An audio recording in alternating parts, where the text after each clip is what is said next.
MP दिन भर आप देख रहे हैं और एमपी कांग्रेस की बात कर लेते हैं। सबसे पहले मैं हूं आपके साथ पुनीत। एमपी कांग्रेस की पॉलिटिकल अफेयर कमेटी बन गई है। कांग्रेस की तरफ से ये कमेटी जो गठन हुआ है, एआईसीसी की तरफ से इसका ऐलान हुआ है। इसमें कमलनाथ, दिग्विजय सिंह, शोभा ओझा और अरुण यादव को शामिल किया गया। साथ ही में इसमें अजय सिंह भी शामिल हैं।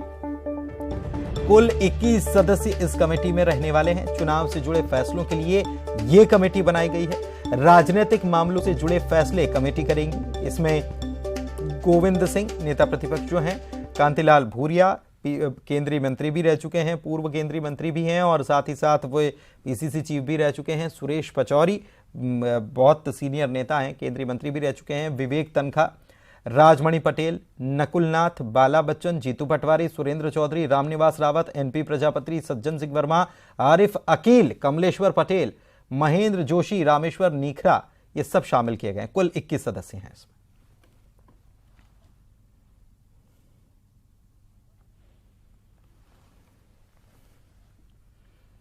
इधर जो नई कार्यकारिणी गठित हुई है, इसमें कमलनाथ का कद और बढ़ा है। पिछली कमेटी में कमलनाथ के साथ 4 कार्यकारी अध्यक्ष थे। इस बार कोई कार्यकारी अध्यक्ष नहीं रखा गया है। राजनीतिक मामलों की कमेटी के प्रमुख भी कमलनाथ बना दिए गए हैं। राजनीतिक मामलों की कमेटी में कमलनाथ और दिग्विजय सिंह के साथ नकुल नाथ भी शामिल है। भोपाल जिला अध्यक्ष का पद होल्ड पर रखा गया है और इधर माणक अग्रवाल की भी वापसी हो गई है। राजीव सिंह का कद भी बढ़ा है संगठन में। महामंत्री की जगह उपाध्यक्ष और संगठन प्रभारी भी वे बन गए हैं। अनुराग श्रीवास्तव हमारे संवाददाता हमारे साथ जुड़े हुए हैं, उनसे बात करते हैं। अनुराग, सबसे पहले पॉलिटिकल अफेयर कमेटी की बात कर लेते हैं। 21 सदस्य इसमें शामिल किए गए हैं और इसमें जो मध्य प्रदेश कांग्रेस के बड़े नाम हैं सभी को इसमें शुमार किया गया है और यही राजनीतिक फैसले लेगी कमेटी। पुनीत, देखिए, ये जो कमेटी बनाई गई है बेहद महत्वपूर्ण है, क्योंकि चुनाव को लेकर ये कमेटी ही फैसले करेगी। और सबसे बड़ी बात है कि इसमें कांग्रेस पार्टी के सभी बड़े नेताओं को जगह दी गई है, यानी कि अरुण यादव, अजय सिंह, नकुल नाथ से लेकर जो पार्टी के तमाम बड़े नेता हैं उनको इसमें जगह दी गई है। पिछली बार जो है प्रदेश कांग्रेस अध्यक्ष के साथ 4 कार्यकारी अध्यक्ष बनाए गए थे, लेकिन उस व्यवस्था को अब खत्म कर दिया गया है और जो महत्वपूर्ण कमेटी है वो पॉलिटिकल अफेयर कमेटी ही होगी, यानी कि यही कमेटी फैसले करेगी कि चुनाव में किस तरह की रणनीति पर काम करना है। उम्मीदवार के चयन से लेकर तमाम बड़े फैसले इसी कमेटी के द्वारा लिए जाएंगे। ठीक है, इस कमेटी के द्वारा ही ये फैसले लिए जाएंगे और ये एक नया जो फैसला लिया गया है कि एक और कमेटी बनाई गई है जिसमें कमलनाथ को प्रमुख बनाया गया और साथ ही साथ भोपाल जिला अध्यक्ष का पद होल्ड पर रखना, ये क्या बताता है? माणक अग्रवाल की वापसी हुई है, राजीव सिंह का कद बढ़ा है। नाखुश करने की कोशिश नहीं है, बल्कि हर एक को खुश करने की कोशिश इस कार्यकारिणी में की गई है। जिन लोगों को कांग्रेस पार्टी से बाहर किया गया था और जो वापस आए उनको भी महत्वपूर्ण पद की जिम्मेदारी दी गई है और उसमें से माणक अग्रवाल भी एक नेता है जिनको अब कार्यकारिणी में शामिल किया गया है।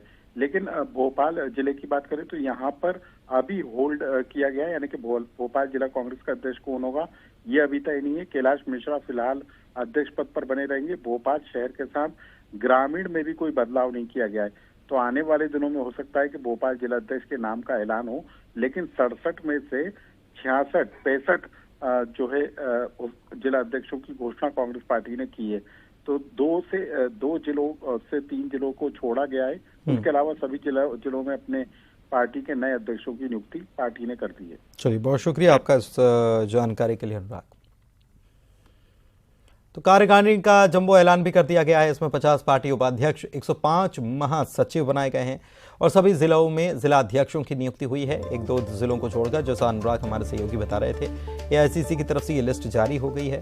लंबे समय से मध्य प्रदेश कांग्रेस कमेटी की कार्यकारिणी का ऐलान होना बाकी था। इंतजार हो रहा था कि कब ये ऐलान होता है। अब जब चुनावी साल है और सब दल तैयारी में जुट गए हैं तो ऐलान भी कर दिया गया है और एक बड़ी जंबो टीम कांग्रेस की तरफ से सामने आ चुकी है।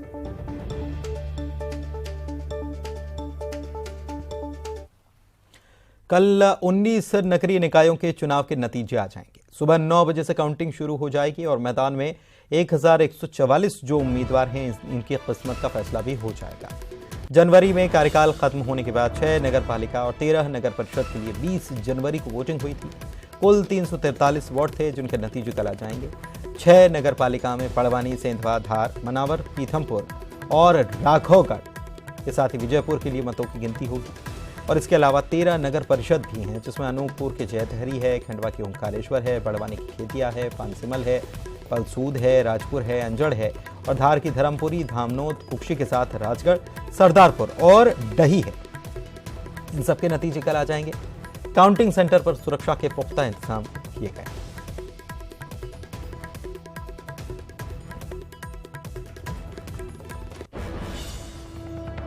इधर बीजेपी के विधायक नारायण त्रिपाठी ने बागेश्वर धाम सरकार का समर्थन करने का ऐलान कर दिया और भोपाल में धीरेन्द्र शास्त्री के समर्थन में प्रदर्शन भी किया। पुलिस को शिकायत देकर विरोध करने वालों के खिलाफ कार्रवाई करने की मांग भी वो करते नजर आए। बाबा बागेश्वर धाम के समर्थन में हूँ, मैं धर्म गुरुओं के समर्थन में हूँ, मैं रामायण के समर्थन में हूँ, राम के समर्थन में हूँ, हम अपने ईश्वर भगवान के समर्थन में हैं। हमारे धर्मगुरु और रामायण पर बिहार हो, चाहे नागपुर हो, चाहे हिंदुस्तान के तमाम अलग अलग कोनों से हो, जब इस तरह के जो दुष्ट और राक्षस प्रवृत्ति के लोग हैं इस तरह आरोप लगाते हैं तो हमारा फर्ज और दायित्व बनता है कि हम अपने धर्म की, अपने धर्मगुरुओं की रक्षा करें। और ये लड़ाई अफसरों से हिसाब लेने वाले कमलनाथ के बयान पर प्रदेश के पीडब्ल्यूडी मंत्री गोपाल भार्गव पलटवार कर रहे हैं और कह रहे हैं कि ये कमलनाथ की झुंझलाहट और धमकी है। उन्होंने कहा कि कमलनाथ मुख्यमंत्री और केंद्रीय मंत्री भी रहे, इस तरह की बात तो उनको नहीं ही करना चाहिए।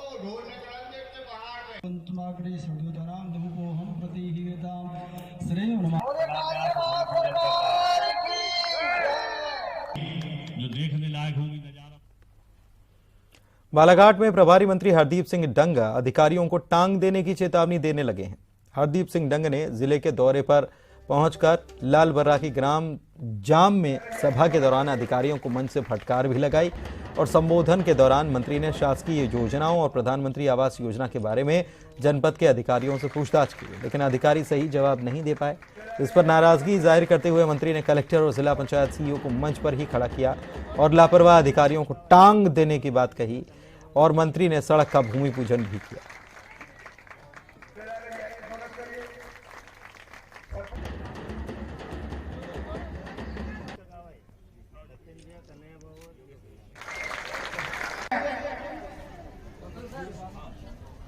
सीओ है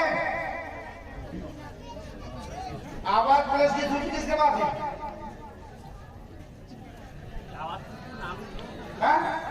सीओ साहब कितने नाम? नहीं यहाँ से मैं पंचायत से पूछ रहा हूँ। खंडवा से बड़ी खबर, सड़क हादसों पर विधायक का अजीब बयान। मंदाता विधायक नारायण पटेल ने बयान दिया। अच्छी सड़कों की वजह से हादसे हो रहे हैं, ये कहा। अच्छी सड़कें हैं तो वाहन तेज गति से चलते हैं और इसकी वजह से हादसे हो जाते हैं।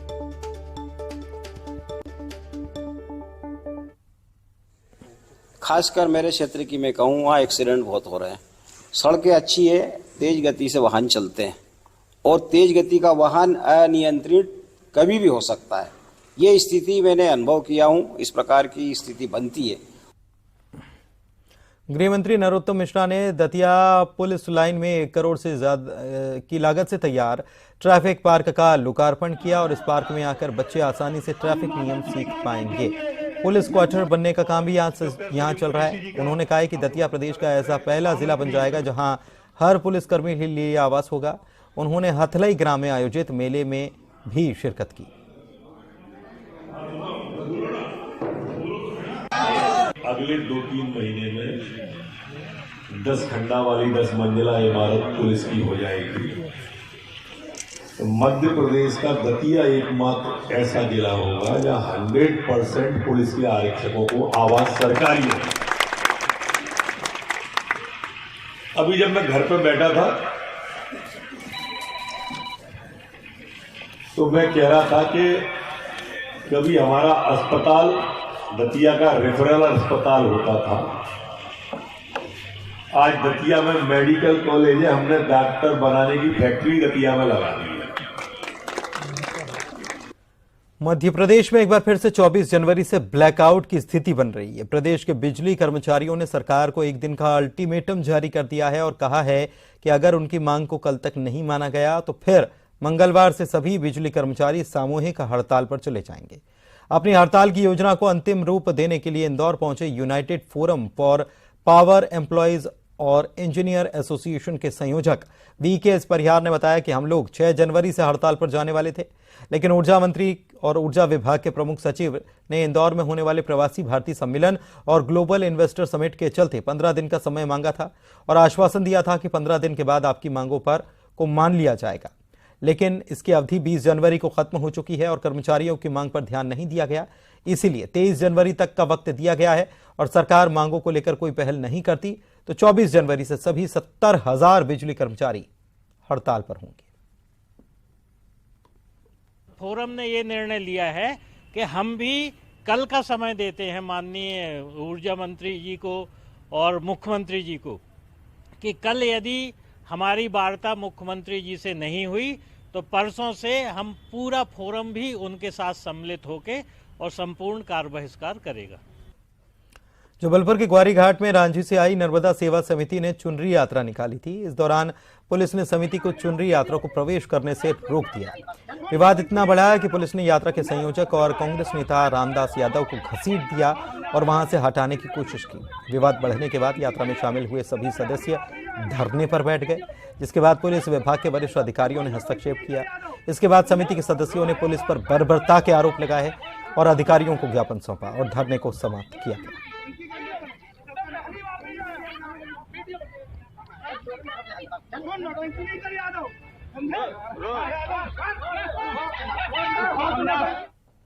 रतलाम के बाद पत्नी और 2 बच्चों की कुल्हाड़ी मारकर हत्या का खुलासा पुलिस ने किया है। बेरहम पति ने हत्या की थी, उसे गिरफ्तार भी कर लिया गया है।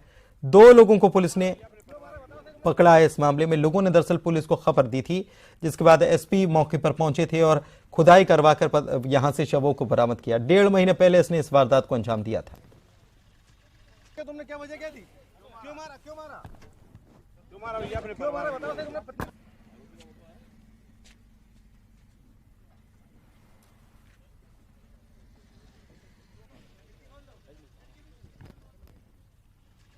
तुमने क्या वजह क्या थी? क्यों मारा? जबलपुर में रामपुर में तेल व्यापारी के साथ हुई लूट में पुलिस ने खुलासा किया है और व्यापारी विनीत मारवा के यहां पर काम करने वाले पुराने कर्मचारी ने ही लूट की वारदात को अंजाम दिया है, ये बताया है। सीसीटीवी के आधार पर दोनों आरोपियों की पहचान हो गई है, दोनों को गिरफ्तार कर लिया गया।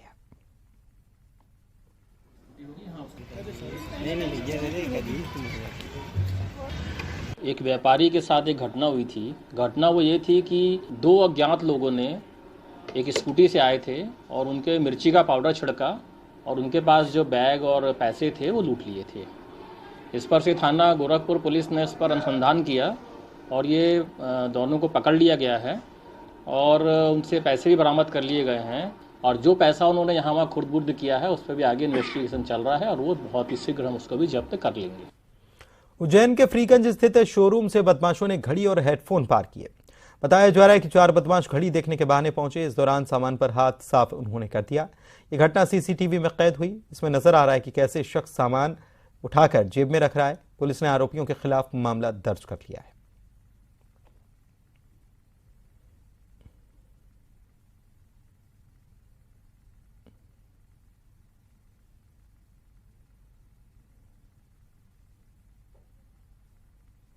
बैतूल के जमनिया गांव में सरपंच की गुंडागर्दी सामने आई। महिला सरपंच के बेटों और भतीजों ने पंचायत भवन में घुसकर महिला सहायक सचिव को सरिये और लाठी से पीटा है। इस हमले में सहायक सचिव रंजना पोटे गंभीर घायल हो गई। बताया जा रहा है कि गांव में पंचायत के पानी टैंकर को लेकर जनप्रतिनिधियों और पंचायत कर्मियों के बीच विवाद है। पानी का टैंकर फिलहाल पंचायत के पास है। आरोप है कि सरपंच अपने हिसाब से टैंकर का इस्तेमाल करना चाहता था। इसे लेकर विवाद हुआ और सरपंच के परिजनों ने मारपीट की। पुलिस ने अब तक आरोपियों के खिलाफ मामला दर्ज नहीं किया है।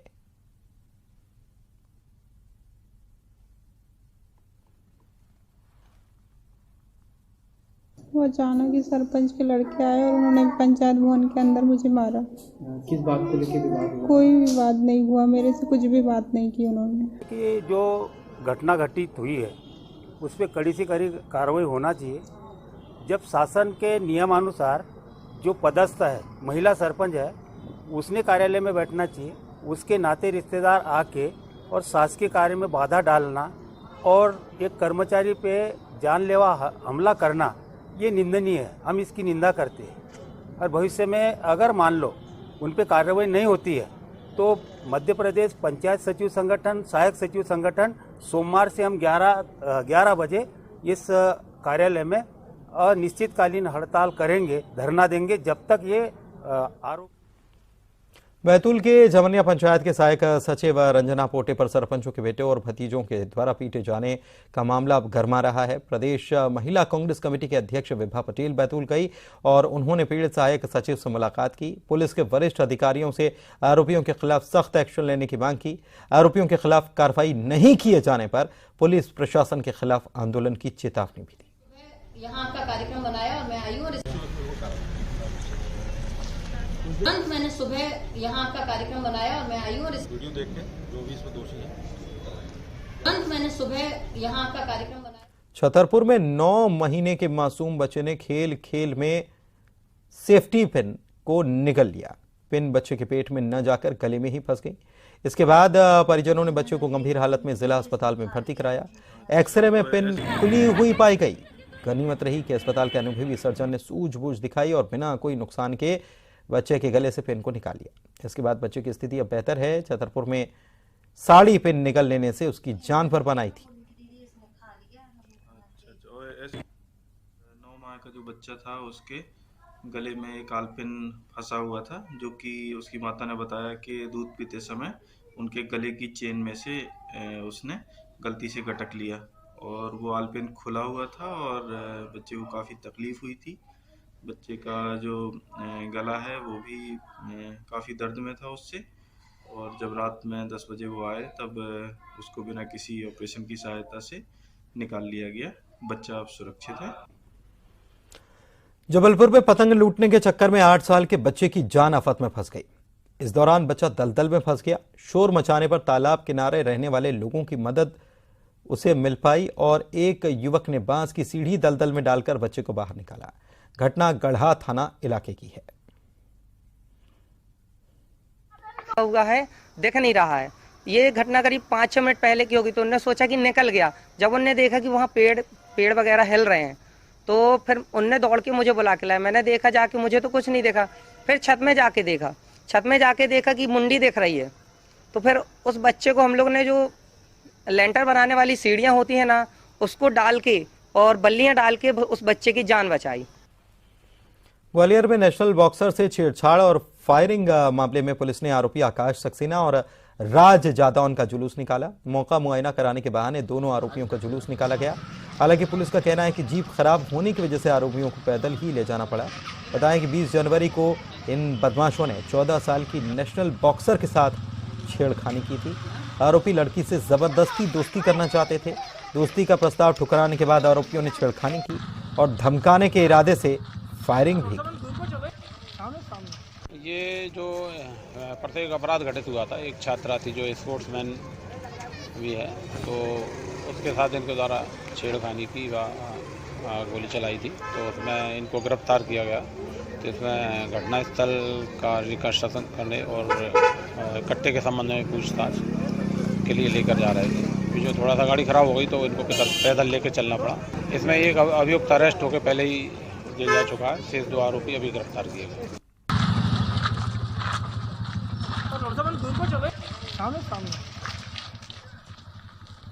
मना भी करते हैं।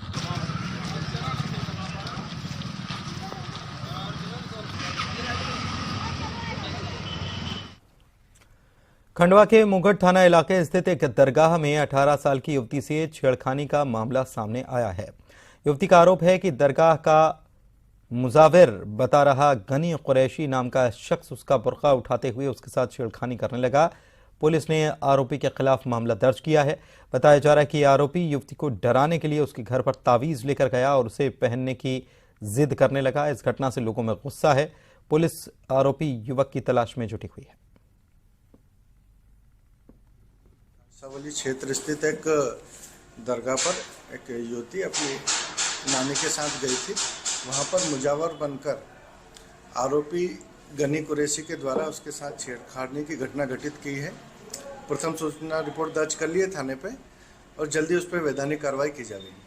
वाकई वहाँ का मुजावर है या इस बिंदु पर भी जांच कर रहे हैं। दमोह के रने थाना इलाके में मंदिर की निर्माणाधीन दीवार गिर गई। इसमें महिलाएं, बच्चों समेत 10 से ज्यादा लोग घायल हो गए। यहां पर मेले का आयोजन किया गया था। मकर संक्रांति के मौके पर मेला यहां पर लगता है, जिसमें बड़ी संख्या में लोग पहुंचते भी हैं। मंदिर की दीवार अचानक से गिरने की वजह से लोग घायल हुए। जो है पहिए वो लेकर एशिया की दूसरी सबसे बड़ी मिर्च मंडी खरगोन के बेड़िया में चोरों ने चोरी की बड़ी घटना को अंजाम दिया। बेड़िया मिर्च मंडी में चोरों ने व्यापारी के 18.5 लाख रुपए से भरा हुआ बैग चोरी कर लिया। व्यापारी के मुताबिक उसने झुग्गी के अंदर बने काउंटर पर बैग रखा था। इस दौरान मौके का फायदा उठाकर चोरों ने बैग उठाया और फरार हो गए। घटना के बाद मंडी में हड़कंप मचा। सूचना मिलते ही मौके पर पुलिस पहुंची और मामला दर्ज कर तलाश में उनकी जुट गई।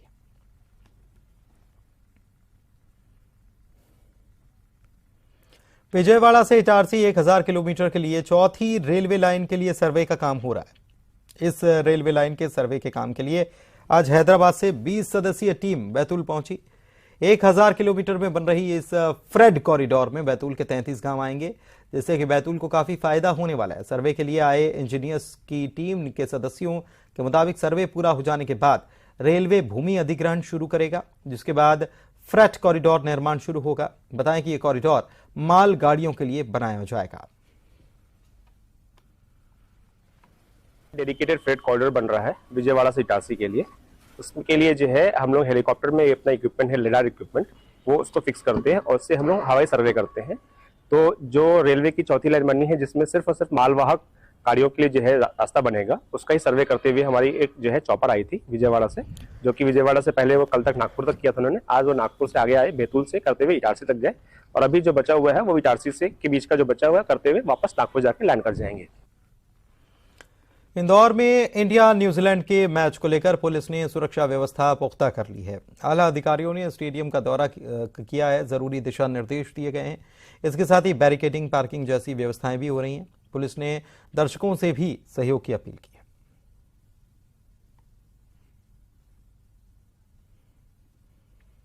– 1817 में अंग्रेज मराठा युद्ध, 1857 की क्रांति के बारे में भी आपने सुना होगा।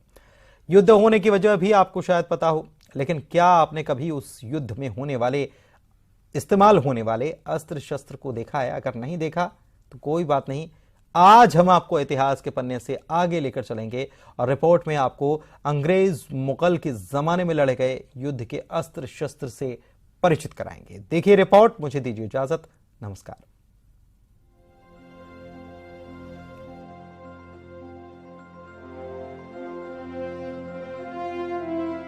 आपने अक्सर अपने बुजुर्गों यानी कि नानी, नाना, दादा, दादी से पुराने किस्से सुने होंगे। जब हम बचपन में ऐसे किस्से सुनते हैं तो पुरानी बातों को जानने की जिज्ञासा और बढ़ जाती है। वहीं जब हम धीरे धीरे बड़े होते हैं तो अपनी पढ़ाई में मशगूल हो जाते हैं। इतिहास में घटे हर घटनाक्रम को पढ़कर रोमांचित हो जाते हैं, चाहे वो 1857 की क्रांति हो या 1817 का अंग्रेज मराठा युद्ध।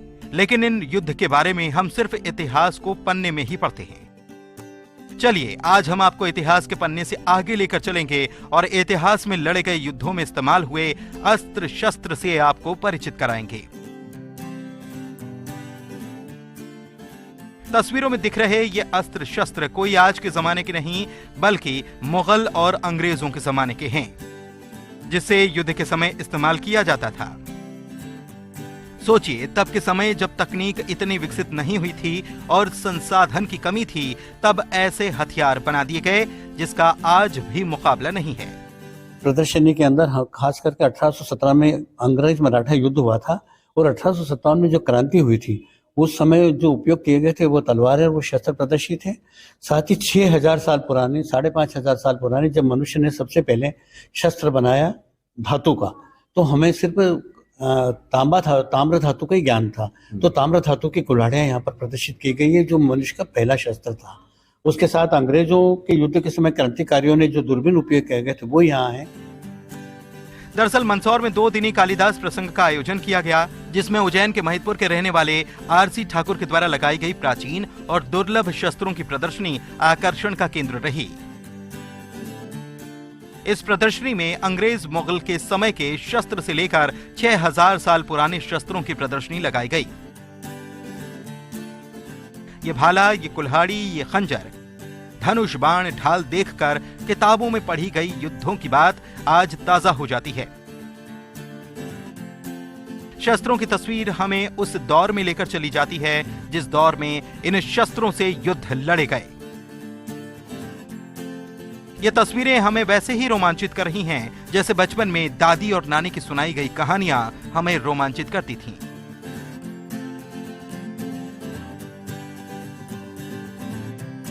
नरेंद्र धनोतिया, न्यूज़ 18, मंदसौर।